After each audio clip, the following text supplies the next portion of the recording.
Israel पर भारत का बड़ा कर्ज। हाइफा शहर को भारतीय सैनिकों ने तुर्क मुसलमानों से कराया आज़ाद। Battle of Haifa. भारत का एक आसान इजरायल शायद ही कभी चुका पाए। भारतीयों ने जब ओटोमन साम्राज्य के चंगुल से हाइफा शहर को आज़ाद कराया था। दोस्तों, आप एक सच्चे भारतीय हैं तो वीडियो को लाइक करें और चैनल को सब्सक्राइब करना न भूलें। Thank you. नई दिल्ली, टेल अवीव। इजरायल पर भारत का बहुत बड़ा कर्ज है। दरअसल भारत ने 100 साल पहले इजरायल के हाइफा शहर को तुर्कों से आज़ाद कराया था। इजरायल ने ओटोमन शासन से मुक्ति में भारतीय सैनिकों की महत्वपूर्ण भूमिका को मान्यता देने के लिए एक ऐतिहासिक कदम उठाया है। बीते सोमवार को हाइफा नगरपालिका अधिकारियों ने प्रथम विश्व युद्ध के दौरान हाइफा की लड़ाई में बहादुरी से लड़ने वाले भारतीय सैनिकों को श्रद्धांजलि अर्पित की।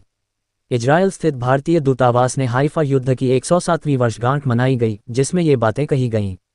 इजरायल की किताबों में भी होगा बदलाव। हाइफा शहर के मेयर योना याहाव ने यह ऐलान किया कि स्थानीय स्कूलों में इतिहास के पाठ्यक्रम में बदलाव किया जाएगा ताकि यह सच्चाई सामने आए। इन किताबों में यह बताया जाएगा कि हाइफा शहर को आज़ाद कराने वाले अंग्रेज नहीं बल्कि भारतीय सैनिक थे। शहीद सैनिकों की वीरता को श्रद्धांजलि देने के लिए आयोजित एक समारोह में भारतीय कब्रिस्तान में उपस्थित जनसमूह को संबोधित करते हुए याहाव ने कहा, मेरा जन्म और स्नातक स्तर की पढ़ाई इसी शहर में हुई। वर्षों तक हमें यही पढ़ाया जाता रहा कि हाइफा को अंग्रेजों ने आज़ाद कराया था।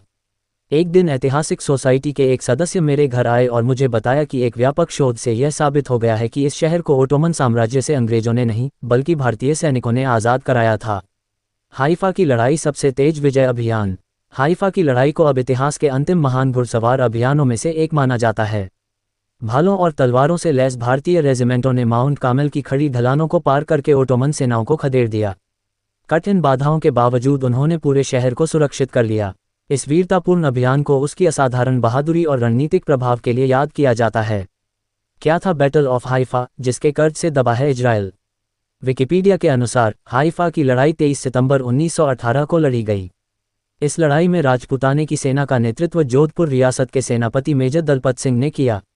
अंग्रेजों ने जोधपुर रियासत की सेना को हाइफा पर कब्जा करने के आदेश दिए। आदेश मिलते ही जोधपुर रियासत के सेनापति दलपत सिंह ने अपनी सेना को दुश्मन पर टूट पड़ने के लिए निर्देश दिया।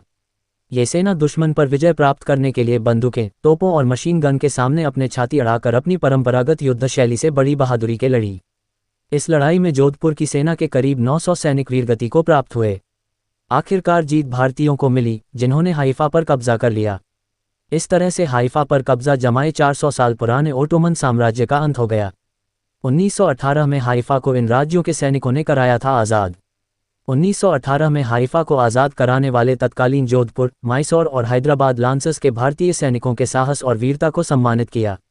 इस समारोह में राजदूत जेपी सिंह, हाइफा के मेयर योना याहाव जैसी हस्तियां मौजूद थीं। इसके अलावा एक सोशल मीडिया पोस्ट में इजरायल स्थित भारतीय दूतावास ने कहा कि इस भूमि के लिए भारतीय सैनिकों का बलिदान एक ऐसी विरासत है जो भारत और इजरायल के बीच दोस्ती के अटूट बंधन को मजबूत करती रहती है। हर साल 23 सितंबर को मनाया जाता है हाइफा दिवस। हाइफा में हर साल 23 सितंबर को हाइफा दिवस मनाया जाता है। ये 3 भारतीय घुड़सवार रेजिमेंटों मैसूर, हैदराबाद और जोधपुर लांसर्स के सम्मान में मनाया जाता है, जिनकी 15वीं इंपीरियल सर्विस कैवलरी ब्रिगेड के हिस्से के रूप में आक्रामक घुड़सवारों ने तेजी से कार्रवाई करते हुए 1918 में शहर को आज़ाद कराया था।